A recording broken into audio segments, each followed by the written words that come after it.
Thermal radiation शुरू करते हैं। अच्छा, इस टॉपिक को करने के पहले एक मैं सजेशन दे दूं कि इस टॉपिक को आप करें जब आप इलेक्ट्रोमैग्नेटिक वेव्स कर चुके हों और जो बोहर्स मॉडल है एटम का मॉडर्न फिजिक्स में, है ना, उसको कर चुके हों। इनफैक्ट वो पूरा चैप्टर आप कर लें तो और बेटर है। और थोड़ा जैसे आपको इलेक्ट्रोस्टैटिक्स में इलेक्ट्रिक डायपोल का आइडिया हो तो उसके बाद ही इस टॉपिक को करें तो बेटर है, क्योंकि उन सारे टॉपिक्स का रेफरेंस आएगा यहाँ पे वापस, है ना। अभी जैसे इलेक्ट्रोमैग्नेटिक वेव्स है तो इलेक्ट्रोमैग्नेटिक वेव्स का नेचर तो अपन उस अलग चैप्टर में अलग से डिस्कस किया हुआ है काफ़ी डिटेल में, तो उसको दोबारा से यहाँ पे उतना डिटेल में तो डिस्कस हम नहीं करेंगे, ठीक। तो वो सारे टॉपिक्स आपने किए हुए होंगे तो इसको इस टॉपिक को अप्रिशिएट करने में बेटर रहेगा, ठीक है। और दूसरा क्या, ये एक स्टैंड अलोन टॉपिक है, मतलब छोटा सा टॉपिक है, स्टैंड अलोन मतलब, है ना, किसी दूसरे टॉपिक से कोई बहुत ज़्यादा कोरिलेशन है नहीं इसका। तो आप चाहे तो इस टॉपिक को लास्ट में भी करें, है ना, सभी टॉपिक्स के लास्ट में करें तो बेटर रहेगा, ठीक है। तो शुरू करते हैं। तो थर्मल रेडिएशन, है ना, तो ये वर्ड में, तो इस फ्रेज में जो है वो दो वर्ड्स हैं, एक तो रेडिएशन और दूसरा वर्ड है थर्मल, ठीक है। तो जब भी हम रेडिएशन वर्ड को यूज करते हैं ना, हम किसको रेफर कर रहे होते हैं, हम रेफर कर रहे होते हैं इलेक्ट्रोमैग्नेटिक वेव्स को, ठीक है।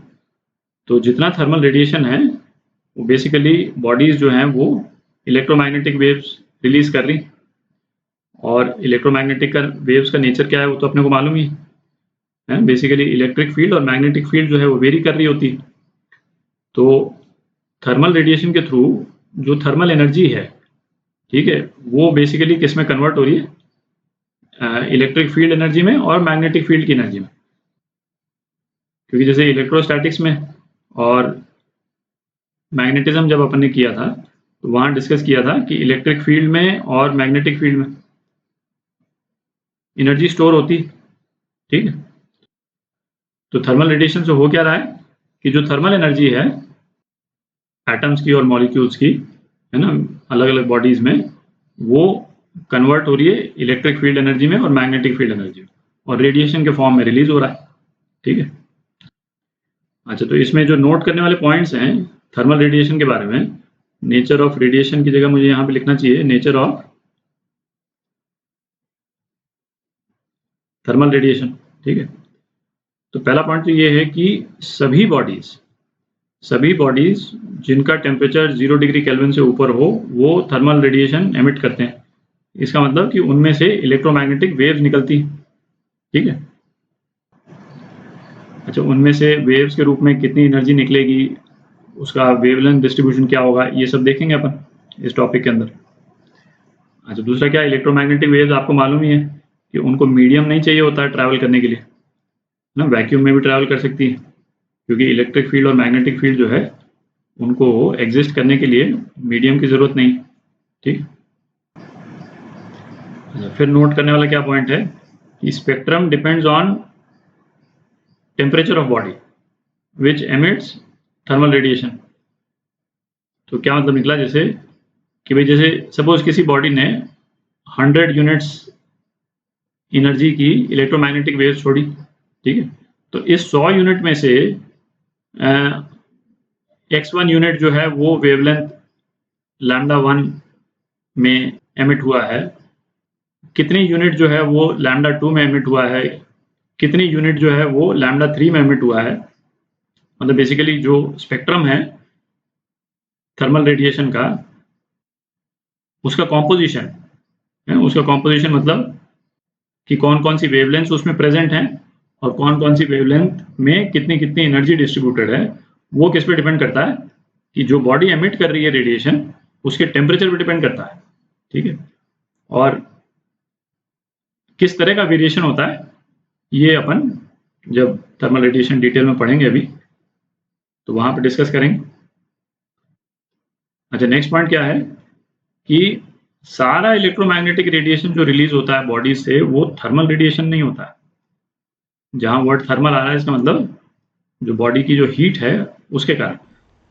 अच्छा, बॉडीज के इलेक्ट्रोमैग्नेटिक रेडिएशन रिलीज करने के कई कारण हो सकते हैं। तो जैसे 2-3 केस जैसे अपन डिस्कस करते हैं। तो जैसे मॉडर्न फिजिक्स में आपने देखा होगा जो हाइड्रोजन स्पेक्ट्रम, ठीक है। तो हाइड्रोजन स्पेक्ट्रम में क्या था कि हाइड्रोजन एटम के चारों तरफ जो है वो इलेक्ट्रॉन घूम रहा है, ठीक है। इसके चारों तरफ इलेक्ट्रॉन घूम रहा है और फिर वो इलेक्ट्रॉन जो है एक्साइट होकर किसी दूसरे ऑर्बिट में चला जाता है और जब वो वापस लौट कर आता है तो रेडिएशन एमिट करता था, ठीक है। और ये जो रेडिएशन है वो स्पेसिफिक वेवलेंथ के रेडिएशंस होते थे, ठीक है। तो इस रेडिएशन को अपन क्या बोलते थे, किस टर्म से डिनोट करते थे, स्पेक्ट्रल लाइंस, ठीक है। कॉन्टिन्यूस वेवलेंथ डिस्ट्रीब्यूशन नहीं होता था, स्पेसिफिकली अपन ने देखा भी था हर एक स्पेक्ट्रल लाइन की फ्रीक्वेंसी क्या क्या होती है, तो है ना, लाइमन सीरीज, बामर सीरीज, ये सब अपन ने पढ़ा था। तो उसमें स्पेसिफिक वेवलेंथ ही इशूड होती है, ठीक है। कॉन्टिन्यूस वेवलेंथ डिस्ट्रीब्यूशन नहीं होता है। और मैकेनिज्म क्या था, इलेक्ट्रॉन जो है वो ऑर्बिट से जब जंप कर रहा है तब रेडिएशन एमिट कर रहा है, ठीक है। तो एक तरीका तो ये हो गया जैसे इलेक्ट्रोमैग्नेटिक रेडिएशन एमिट करने का। फिर अपन ने क्या डिस्कस किया था, अपन ने एक्सरे डिस्कस की थी। तो एक्सरेज प्रोड्यूस होने का मैकेनिज्म क्या होता था, है ना, दो मैकेनिज्म होते थे, आपको याद हो तो। पहला मैकेनिज्म तो ये हो गया जैसे कोई हैवी न्यूक्लियस है, ठीक है, और हम उसको इलेक्ट्रॉन से बम्बार्ड करते हैं और इलेक्ट्रॉन जो है वो उसके पास आता है जब न्यूक्लियस के, तो फिर एक्सेलरेट करता है, ठीक है, डिफ्लेक्ट होगा, है कि नहीं,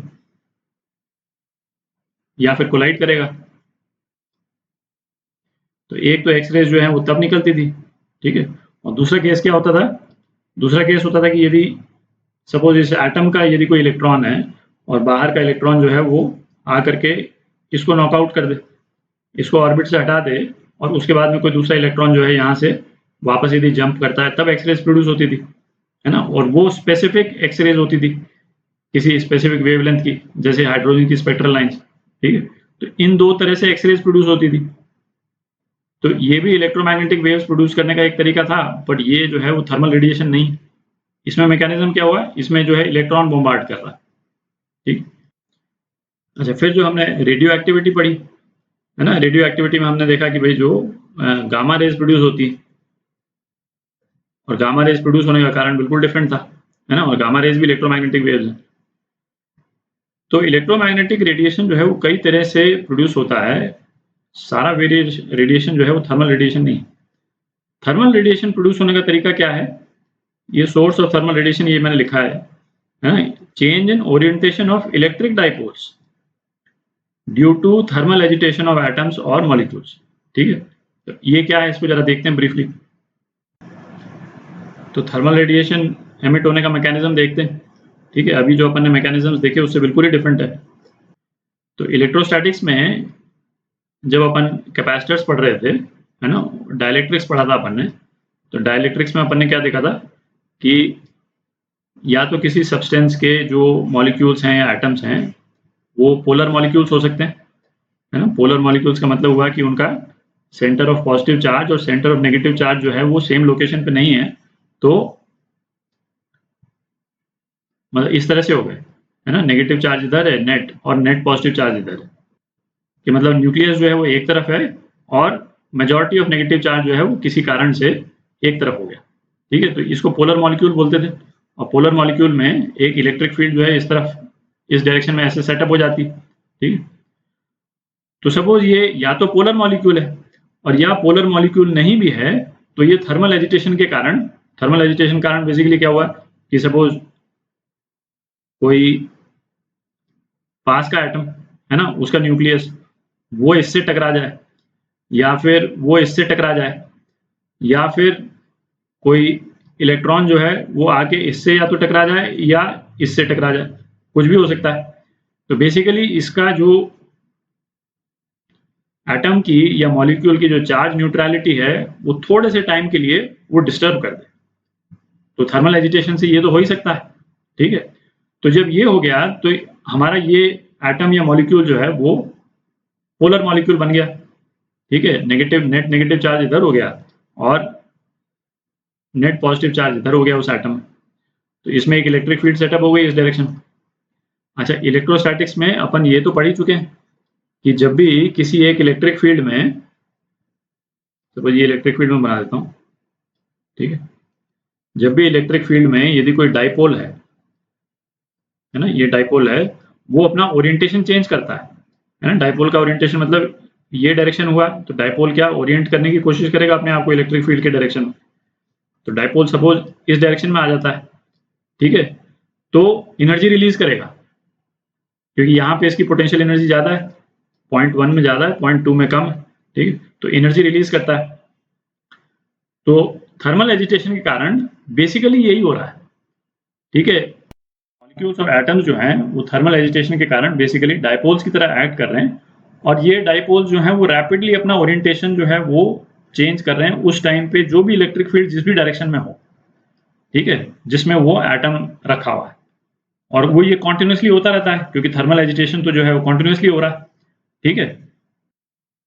और जब डाइपोल्स का ओरिएंटेशन चेंज होता है फील्ड में तो इलेक्ट्रोमैग्नेटिक रेडिएशन प्रोड्यूस होता है, ठीक। तो थर्मल रेडिएशन प्रोड्यूस होने का मैकेनिज्म ये है, ठीक है, ये जो अभी अपन ने डिस्कस किया।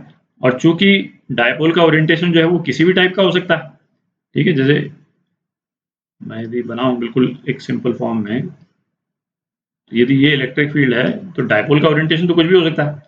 जैसे इनिशियल ओरिएंटेशन ये भी हो सकता है, ये भी हो सकता है, ये भी हो सकता है, ये भी हो सकता है।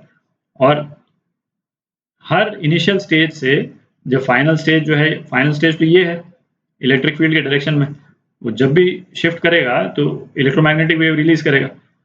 तो पूरा range of electromagnetic waves release हो रही है।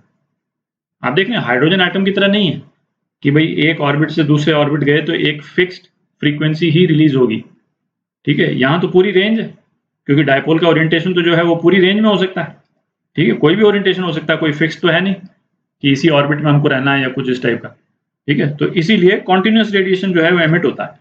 अभी देखेंगे अपन, है ना, उसका ग्राफ देखेंगे, कॉन्टिन्यूस एमिशन एमिट होता है।